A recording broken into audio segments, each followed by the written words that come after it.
Oi, gente, tudo bem com vocês? Olha só, hoje eu tô tendo a honra de entrevistar, o que é raro, uma conterrânea lá da minha cidade de Taubaté, doutora Andressa Azevedo. Tudo bem, doutora? Tudo bem, e você? Tudo... Ai, não tinha como contar que você é Co- conterrânea. Coincidência. Gente, super coincidência. A gente começou a bater um papo aqui, descobrimos que temos alguns conhecidos em comum e somos da mesma cidade. Então, quero mandar um beijo para todo mundo de Taubaté, né? É uma cidade que minha família mora, que eu tenho muito carinho, e hoje moro em São Paulo, mas tenho aí esse carinho por todos os taubatianos. Afinal, de contas, eu sou taubatiana. Você é taubatiana, Andressa? Eu sou taubatiana, tenho um carinho enorme pela cidade. Meus pais também moram lá ainda. Ai, que bom, fico feliz. Então, duas taubatianas aqui. E agora nós vamos falar sobre criança. Gente, eu amo falar sobre bebê. Eu até falei com a Andressa que quando a gente fala de bebê assim, fica sempre lindo, porque a gente consegue trazer aquelas imagens bem fofas e deixar as mamães muito felizes e trazer temas importantes. E a gente vai falar nesse momento que a gente está em pandemia, isolado, e a gente tem as mamães com crianças recém-nascidas em casa, né, doutora? Sim, acho que é uma época que está difícil, até para as mamães de primeira viagem. Muitas falam que nem consulta estão conseguindo, eu estou mantendo o atendimento dos bebês. E é uma preocupação maior, né, que a gente está tendo nesse momento. Doutora, agora é o seguinte, a gente vai falar do cuidado, vou te fazer algumas perguntas, mas quais são os cuidados iniciais, os principais cuidados, vamos dizer, independente de pandemia, mas que as mamães devem ter com os recém-nascidos? Acho que o principal cuidado é em relação, acho que à imunidade, né? Que eles não têm nenhuma imunidade, então as visitas, é lógico que agora a gente não está pedindo para não ter, mas sempre o cuidado principal é com visitas, então pedir para lavar a mão, álcool gel, não tocar na mãozinha, não dar beijinho no rosto, não ficar pegando a criança, respeitar o momento da amamentação e as mamães não saírem de casa nesse período até fazer todas as vacinas, assim, sem falar da pandemia, né? Eu tenho uma dúvida, e eu acho muito legal esse bate-papo que a gente vai desenvolvendo, porque vai vindo coisas assim na minha cabeça que eu pensei agora. Por exemplo, você como pediatra, orienta as mães, principalmente quando a criança acaba de nascer, todo mundo quer apertar, quer beijar a criança. Todo mundo, é uma coisa assim, inevitável. Ai, que bonitinho, tum, mãozinha na bochecha, beijinho. Existe um tempo que deve ser respeitado isso, porque tem a questão da imunidade, como você falou. E aí, se a pessoa fala, olha, eu já vi na mídia, imprensa, algumas pessoas que tiveram filhos, coloca álcool gel na porta da entradinha do quarto da criança, toma todos os cuidados, e aí as pessoas, ai, nossa, olha, é fresca. Não é, gente, é filho, é o filho da Não é. pessoa, é a joia, tem que cuidar. Mas é recomendado um período para ter esse extremo cuidado de higiene até o toque da criança? O extremo cuidado seriam mais os 15 dias, mas eu peço para não sair de casa nos primeiros 3 meses, porque é o tempo que vai fazer as primeiras vacinas e o bebê vai tendo um pouco mais de imunidade depois dos 3 meses. Então, 3 meses, praticamente um bebê já nasce em isolamento, né? Ele já, Sim. ele já fica em casa. Agora, uma coisa que é muito comum, que as mamães perguntam, e eu até acho que mãe de primeira viagem eu acho que deve sofrer mais ainda. Eu estava conversando com um médico ginecologista essa semana, numa entrevista, e a gente estava falando sobre o choro do bebê, né? Que ele estava falando que a mamãe, ela identifica o choro, cada choro de um jeito, timbre e tudo. Eu falei, gente, se eu tiver um filho e começar a chorar, eu acho que eu saio correndo. Imagina No... com febre. Sim, sim. Febre em bebê é uma urgência, né?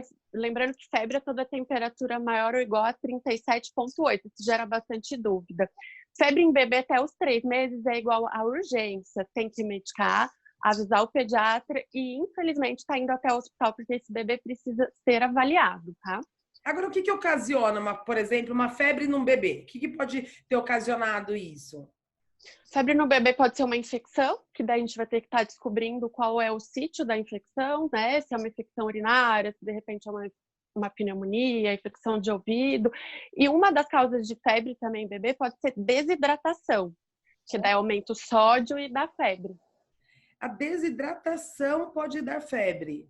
Pode, em Que bebês pode. Olha, então as mamães fiquem atentas aí com as orientações do pediatra, porque, olha, desidratação, levar febre é sério, né? E é algo que é simples de você não deixar a criança desidratar, obviamente, né? Então você pode evitar isso, né?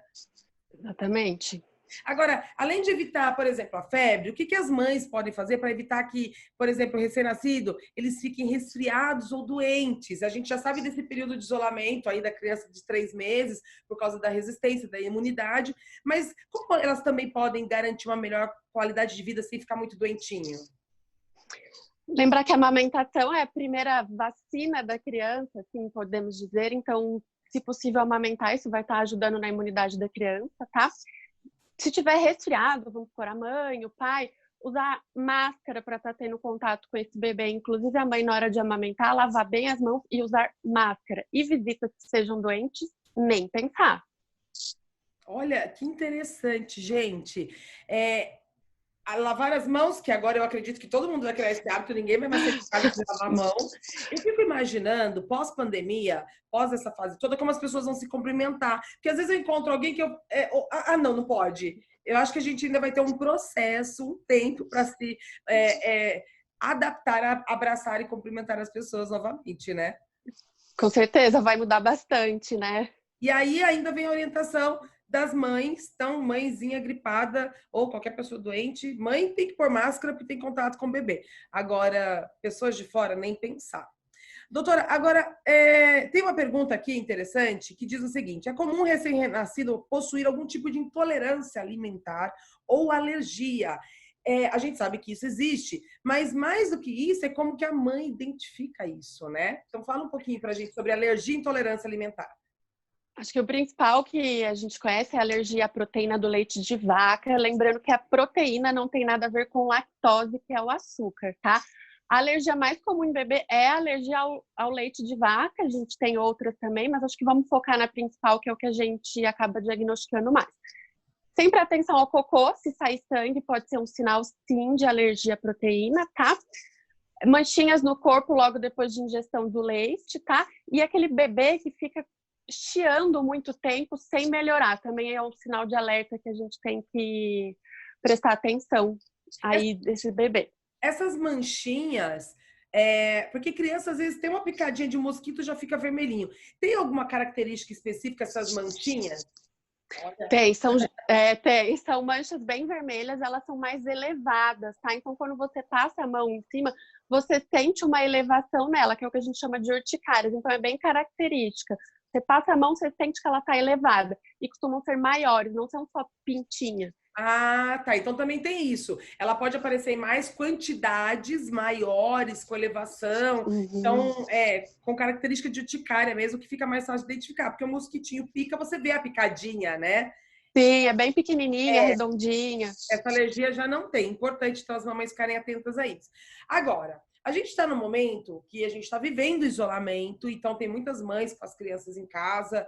E eu queria saber o seguinte: a telemedicina, ela tem sido um recurso usado pelos pediatras? Como que funciona com relação às mamães? É recomendado a mãe, antes de tudo, também falar com o pediatra? Porque às vezes a mãe fica desesperada. Uma coisa é eu ficar doente, Duda, e eu falar assim, não, vou dar uma seguradinha, depois eu falo com o médico ou vou para o hospital. A mãe, normalmente, o primeiro botão que aciona nela é vou correr para o médico. Como funciona a telemedicina para essas mães?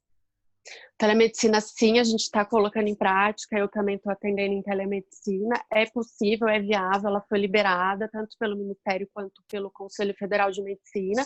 Ela funciona como uma consulta, igual a gente faz no consultório, só que nós vamos estar separadas, né? Cada um no seu computadorzinho, mas é super possível, a gente pergunta tudo, esclarece todas as dúvidas. E o exame físico, ele é um pouco limitado? Sim, ele é, mas a gente consegue sim avaliar várias coisas até na consulta por telemedicina, tá?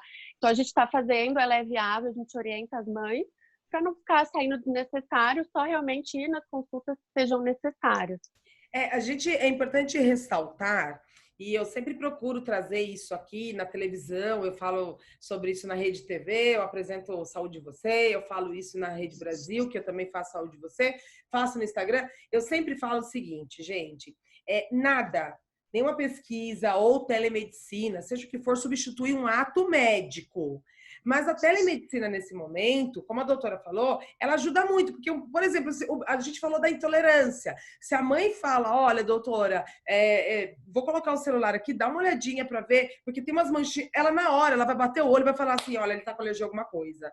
Então, ela auxilia muito, mesmo não substituindo o ato médico. Então, mamães, usem a telemedicina, sem desespero, tenha sempre o telefone do pediatra ali em mãos, com confiança, porque pode acontecer, é um bebê, né, que está se adaptando a um mundo novo e você precisa realmente ter informações importantes para que ele tenha prevenção em primeiro lugar, bem-estar e qualidade de vida, né, doutora? Com certeza, o pediatra é igual um casamento, você tem que confiar no seu pediatra, ter uma relação com ele muito boa. O telefone, eu sempre passo para as mamães, meus bebês recém-nascidos, todas têm o meu telefone, e a gente tem que ter essa relação mútua. Ela tem que confiar na gente, a gente confiar nelas, e é um casamento, é o que eu sempre falo para elas. Ter essa ligação muito próxima. Até porque eu acho que uma das especialidades de maior confiança que o ser humano deve ter com o pediatra, né? Você imagina você dar um bebê na mão de um médico. Né? Aquela joinha que não fala, que não sabe resmungar da dor, e você confiar no pediatra. Então, vocês realmente têm uma ligação muito grande com os pais, né? Isso é muito importante. Doutora, obrigada pela sua participação. Muito obrigada, adorei saber que você é de Taubaté, não sabia mesmo. Qualquer dúvida que as mamães tiverem, elas podem estar mandando direct aí no Instagram também para a gente estar acompanhando. Tá certo. Andressa, super beijo, beijo, beijo, beijo. Obrigada pelo carinho, pela informação. E vocês que estão em casa, continuem acompanhando, porque tem mais informação de saúde. A gente está aqui postando de segunda a sextas-feiras, às 8 horas da noite, Minuto da Saúde. Hoje nós falamos com o pediatra e qual será o tema de amanhã?